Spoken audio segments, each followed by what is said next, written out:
This story is titled Soon to Be Ex-Wife Demand. I took care of her baby with her brother-in-law, saying her body, her choice. So I also made my choice, but it destroyed her life. Hey everyone, the channel's been slowing down a bit, and I spend so much time finding these stories for you. If you enjoy the content, please hit that subscribe button. It means the world and helps keep this journey going strong. Let's grow together. Now let's start the video. OP starts by saying, all right, let me start from the beginning because I feel like this story has so many layers that even I have trouble wrapping my head around it sometimes. My soon-to-be ex-wife, we'll just call her Kay for now, and I are technically still married, but only because of the legal system. Where we live, you have to be separated for 12 months before you can actually get divorced, which honestly just feels like dragging out the inevitable at this point. During this cooling-off period, she was supposed to find her own place nearby to make 50-50 custody of our 3 kids easier. Now, why are we getting divorced? Well, Kay's twin sister, let's call her Jay, came up with this brilliant idea that Kay should be their surrogate. Jay and her husband, we'll call him B, have apparently been struggling to have kids. Totally sucks for them, I get it. But instead of, I don't know, using a regular surrogate or adoption or literally any other option, they decided that because Jay and Kay are twins, Kay was the perfect choice to carry their baby. Now, I didn't find out about this plan until way later. Turns out, this had been in the works for weeks before I even got a whiff of it. It wasn't like they sat down with me to have a proper conversation. No, that would have been too logical. Instead, Kay kind of casually mentioned it to me one night like it was no big deal. At first, I thought she was joking. I mean, who just decides to carry someone else's baby without talking to their partner first? But nope, she was dead serious. She had this whole speech lined up about how it was her body, her choice, and that I had no right to say no. And honestly, she wasn't entirely wrong. Her body, her choice, sure. But then she hit me with this ultimatum. Either I support her decision, or we divorce. She didn't say it in those exact words, but that was the vibe. Like, this is happening whether you like it or not. So either get on board, or get out. I was floored. It wasn't just the surrogacy itself that bothered me. Though, yeah, that was a huge part of it. It was the fact that this had all been planned behind my back. KJ and B had been scheming this whole thing for weeks, maybe even months, without even giving me a heads up. And now I'm just supposed to be cool with it? Yeah, no. I told her straight up, if she goes through with this, we're done. She acted like I was being unreasonable. She said I was overreacting, and that this was a beautiful thing she was doing for her sister. But I don't know, man. Call me old-fashioned, but I feel like if you're married, you shouldn't be making life-altering decisions without at least consulting your spouse. Especially when that decision involves, creating a whole-ass human being. Fast forward a few months, and guess what? She's pregnant. When she told me, I just nodded and said, okay, then walked out of the room. 2 days later, I filed for divorce. Apparently, this shocked everyone. Kay acted like she didn't see it coming, which honestly blows my mind. Like, I literally told you this exact thing would happen. What did you think? That I was bluffing? That I'd just magically get over it and be okay with raising someone else's kid? J and B weren't any better. They tried to guilt trip me into staying, saying I was abandoning my wife and that I should be supporting her during this beautiful journey. But here's the thing. They're the ones who wanted this baby, not me. So why is it my job to pick up the pieces now? I told them straight up, she's your responsibility now. It was like talking to a brick wall. They kept saying stuff like, but you're her husband. You vowed to stand by her no matter what. And I was like, yeah, well, she also vowed to respect me and not make massive life decisions without my input. So here we are. Anyway, that's how the separation started. At first, Kay acted like she didn't care. She was all high and mighty, saying she didn't need me and that she could handle this on her own.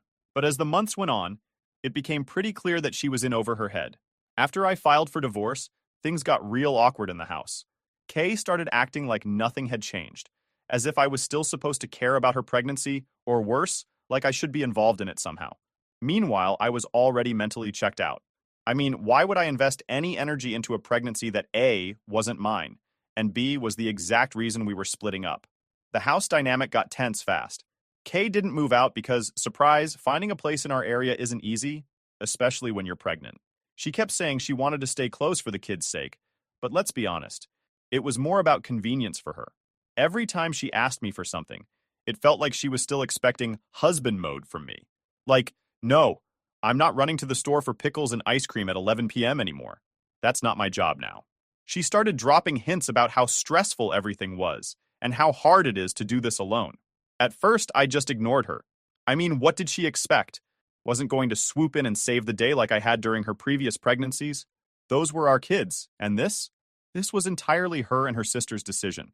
I didn't sign up for any of it. Eventually, the hints turned into outright complaints. She'd say things like, "I don't know how I'm going to do this without you," and "It's not fair that I have to go through this alone." I told her, plain and simple, to call J and B. They're the ones who wanted this baby. They're the ones who made all these promises about how amazing this surrogacy journey would be. Let them step up. But of course, they were nowhere to be found most of the time.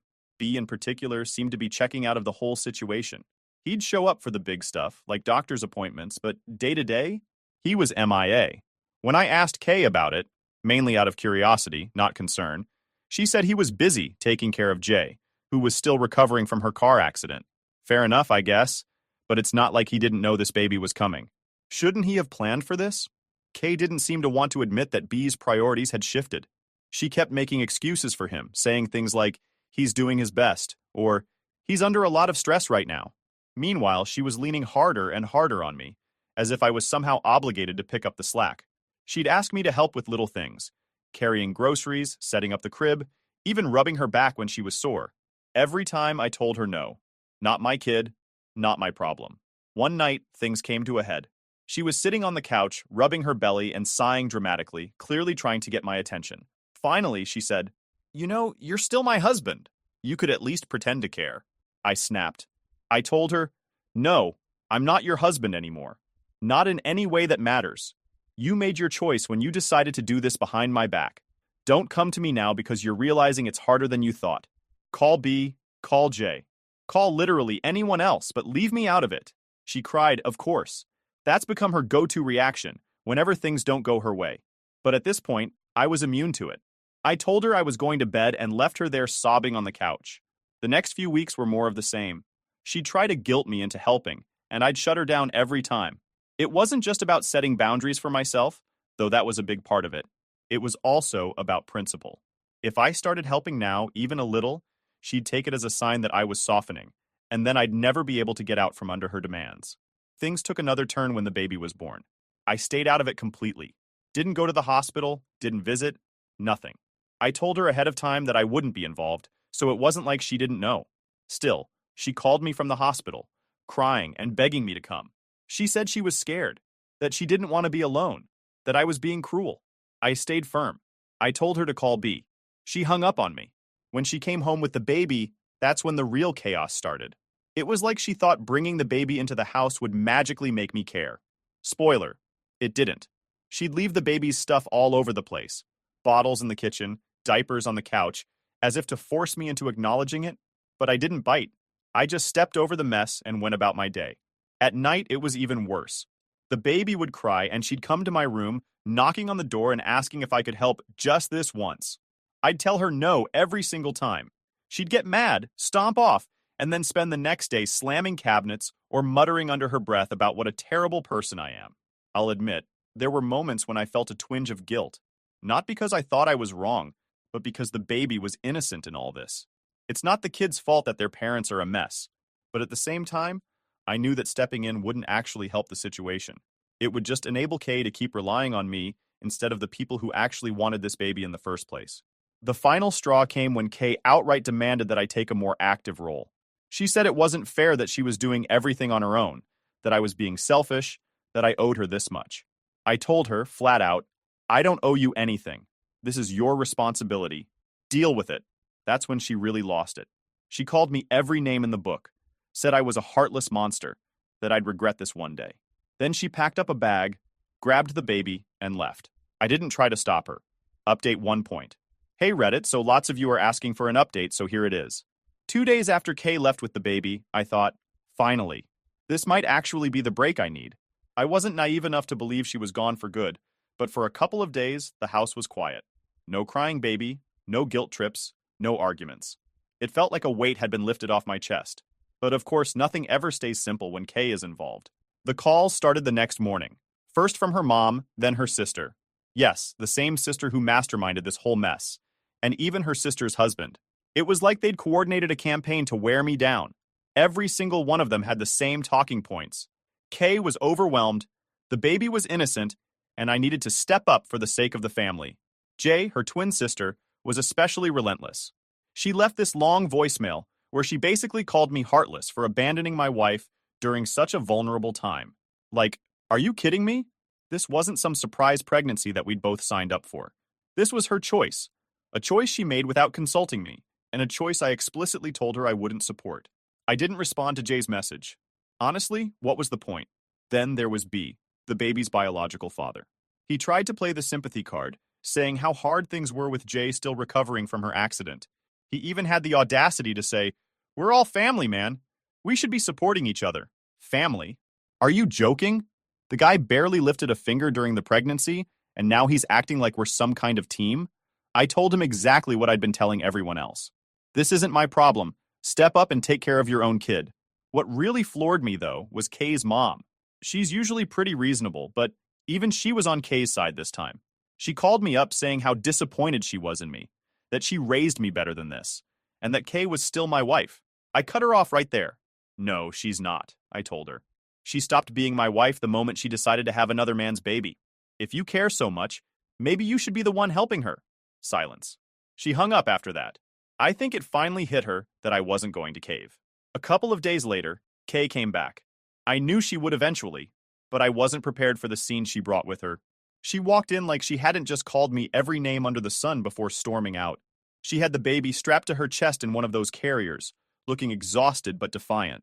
I could tell right away she was gearing up for another round. She didn't waste any time. "We need to talk," she said, standing in the living room like she was about to give some kind of TED talk. I didn't even look up from what I was doing. "About what?"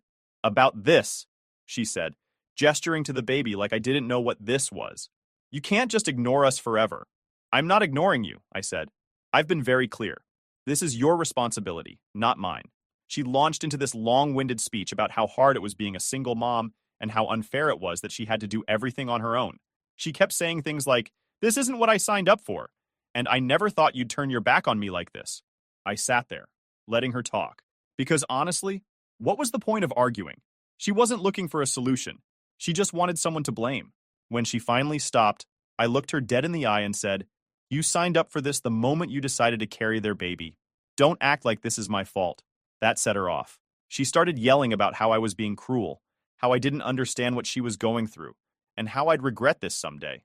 The baby started crying, probably because Kay was yelling so loud, and she snapped at me to do something. I just shrugged and said, "Not my kid." She stormed off to the bedroom after that, slamming the door so hard it shook the walls. The baby kept crying, but I didn't move. If she wanted to scream and slam doors, fine. But I wasn't about to let her dump her problems on me. That night, she tried a different tactic. Instead of yelling, she came into the kitchen while I was making dinner and tried to play nice. She started talking about how she missed the way things used to be, how she still loved me, and how she wanted us to be a family again. She even apologized, sort of. She said she was sorry for how things turned out, but she still didn't take any responsibility for her choices. I wasn't buying it. I told her that ship had sailed. "You made your decision," I said. "Now you have to live with it." She started crying again, saying she didn't want to get divorced and that she couldn't do this on her own. I told her she didn't have to do it alone. She had J and B, but that wasn't what she wanted to hear. She wanted me to swoop in and save the day, just like I'd always done before. But not this time. When I went to bed that night, I could hear her crying in the next room. I didn't feel good about it, but I didn't feel bad either. I felt nothing. And that's when I knew for sure it was over. Whatever love or connection we'd had was gone. She'd burned it all to the ground with her choices. The next morning, she tried one last Hail Mary. She came to me with the baby, looking desperate and sleep-deprived. "Please," she said, "just hold her for a little while so I can sleep.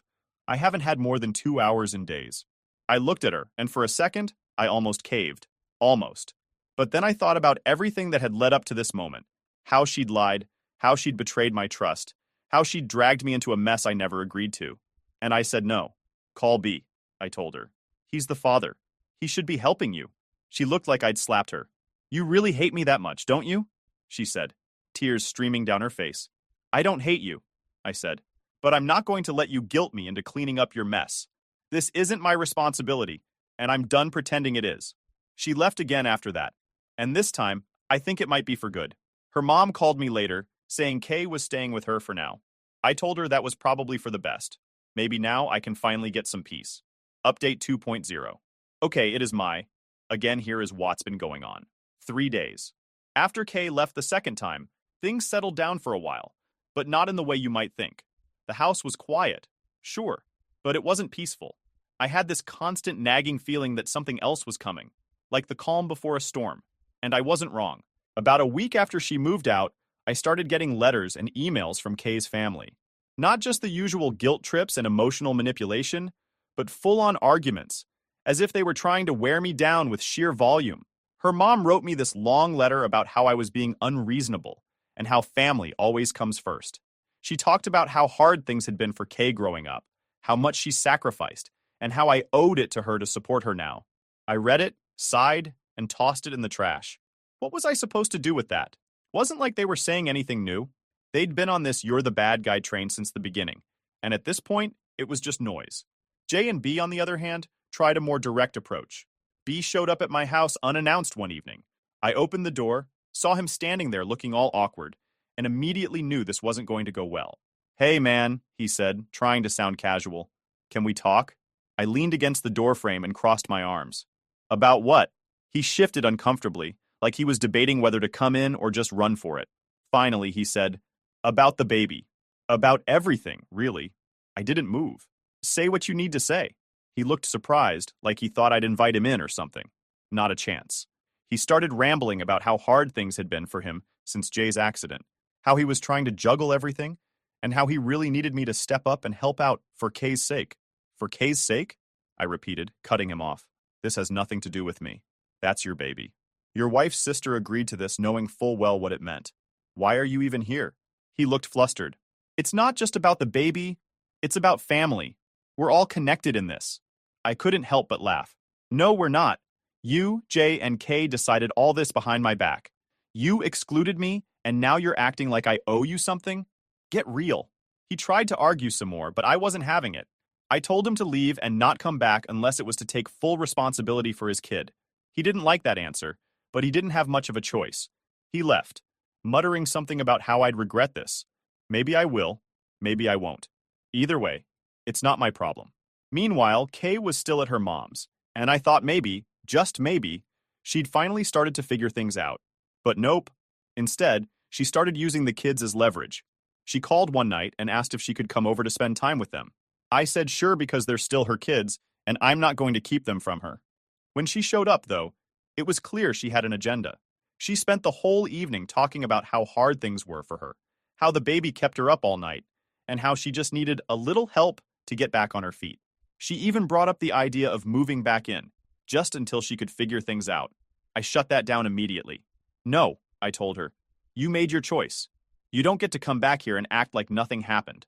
She tried to argue, of course. She said it wasn't fair to the kids to keep their family apart, and that I was being selfish. I reminded her that she was the one who decided to blow up our marriage for her sister. You don't get to play the victim here, I said. You chose this. Now live with it. That was the first time I saw real anger in her eyes. Up until then, it had mostly been sadness, guilt-tripping, and frustration. But this was different. She looked at me like I was the worst person on the planet and said, "You'll regret this one day. I promise you." Then she grabbed her stuff and left, slamming the door behind her. The weeks that followed were surprisingly uneventful. I settled into a routine with the kids, focusing on giving them as much stability as I could. They asked about their mom sometimes, why she wasn't living with us, why things were different, but I kept my answers simple. Mom and I are figuring things out, I'd say, but we both love you very much. It wasn't a lie exactly. I still loved my kids more than anything, and I knew Kay did too, in her own way. But that didn't change the fact that we were on completely different paths now. She'd made her bed, and I wasn't about to climb into it with her. That said, I couldn't help but notice how much lighter I felt without her constant presence. For the first time in years, I wasn't walking on eggshells or dealing with her drama. It was just me and the kids, figuring things out one day at a time. And honestly, it felt good. Then came the legal stuff. Divorce proceedings officially started, and that opened up a whole new can of worms. Kay's lawyer tried to paint me as the unreasonable one, saying I'd abandoned her during a difficult time and refused to help with the baby. My lawyer countered with the facts. The baby wasn't mine, I had no obligation to help, and Kay had made the decision to go through with the surrogacy despite my objections. It was messy, but I wasn't worried. The truth was on my side, and I had plenty of documentation to back it up. Texts, emails, even voicemails. All of it showed that Kay knew exactly what she was doing, and that I'd been clear about my boundaries from the start. Still, it was exhausting. Every time I thought I was done dealing with her drama, something new would pop up. Her family kept reaching out, trying to guilt me into making things right. Even J and B tried to mediate, as if they had any right to tell me how to handle my life. I ignored them all. I'd spent enough time cleaning up Kay's messes, and I wasn't about to start again now. Sacrifor. Through it all, one thing became crystal clear. I was done. Done with the guilt, done with the manipulation, done with the constant drama. For the first time in a long time, I felt like I was finally in control of my own life again. And no matter how much Kay and her family tried to pull me back in, I wasn't going to let them. This was my chance to start over, to rebuild, to focus on the things that really mattered. My kids, my own happiness, and a future where I wasn't constantly cleaning up someone else's mess. And for the first time in months, I felt like that future was within reach. Final update. Hey guys, this is my last update. Here is what has been going on. After weeks of back and forth drama, I finally got a taste of what my life might look like without Kay's constant chaos. It wasn't perfect. I was still navigating how to balance work, being there for my kids, and the mess that was the ongoing divorce. But for the first time in a long time, it felt like things were heading in the right direction. Kay stayed with her mom for the most part, which made things less tense around the house. She still had her visitation days with the kids, and while I wanted to keep the peace for their sake, it wasn't always smooth sailing. During one of her visits, the kids came back talking about the baby. My youngest asked if their new sibling was going to live with us eventually. That hit me like a punch to the gut. I had to sit them down and explain, carefully, that the baby wasn't their sibling in the way they were thinking. I told them that the baby was staying with their aunt and uncle, and that while their mom had helped bring the baby into the world, it didn't mean they'd be living with us or playing the same role as a brother or sister. My oldest nodded, clearly trying to act like they understood, but I could tell they had more questions. My youngest just asked, "But why isn't the baby like us? How do you explain surrogacy to kids? How do you make them understand that their mom's choices had nothing to do with them, while also being honest without bad-mouthing her?" I did my best, but that conversation stuck with me for days. Meanwhile, I had my own life to sort out.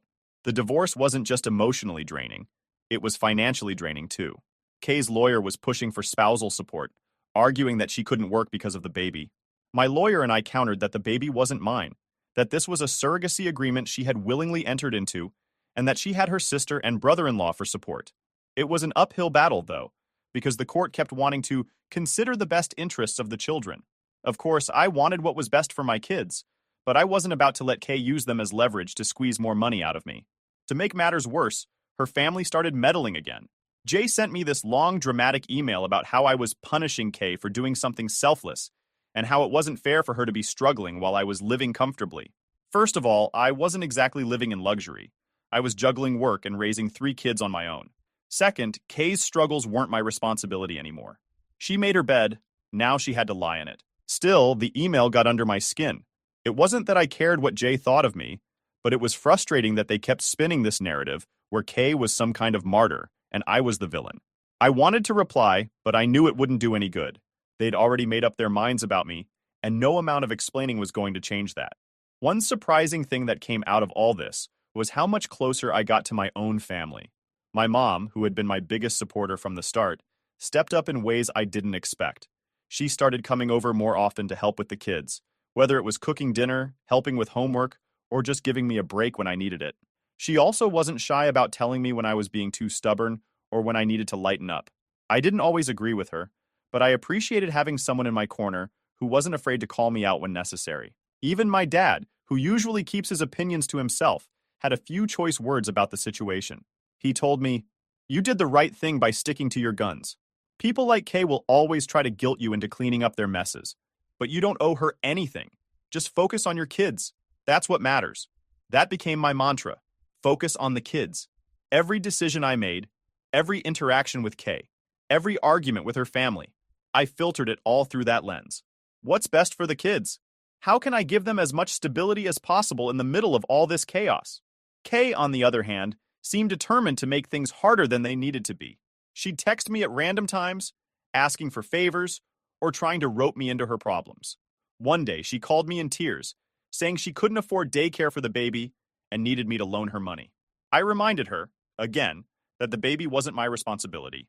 She hung up on me, and 5 minutes later, I got a text from her mom calling me heartless. This became a pattern. Kay would hit a roadblock, and instead of dealing with it herself or turning to J and B, she'd try to drag me into it. At first, I'd respond politely but firmly. Over time, I stopped responding altogether. It wasn't my job to bail her out, and I wasn't going to let her guilt me into thinking otherwise. Despite everything, there were moments when I almost felt sorry for Kay.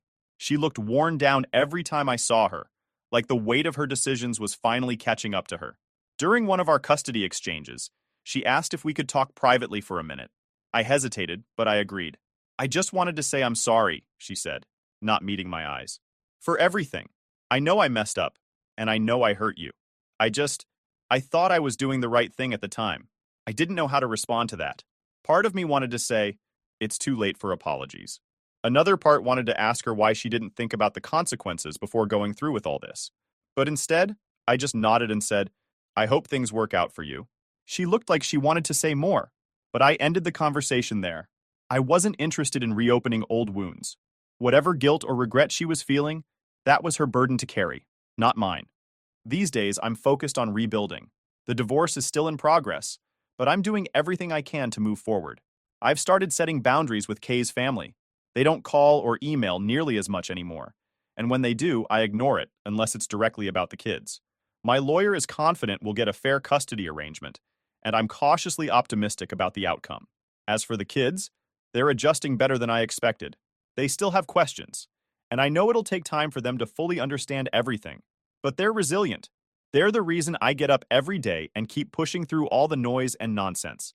If there's one thing I've learned from all this, it's that you can't control what other people do. You can only control how you respond. And as much as Kay and her family tried to drag me into their mess, I've finally realized that it's okay to say no. It's okay to put myself and my kids first. For the first time in a long time, I feel like I'm starting to find my footing again. And honestly, it feels pretty damn good.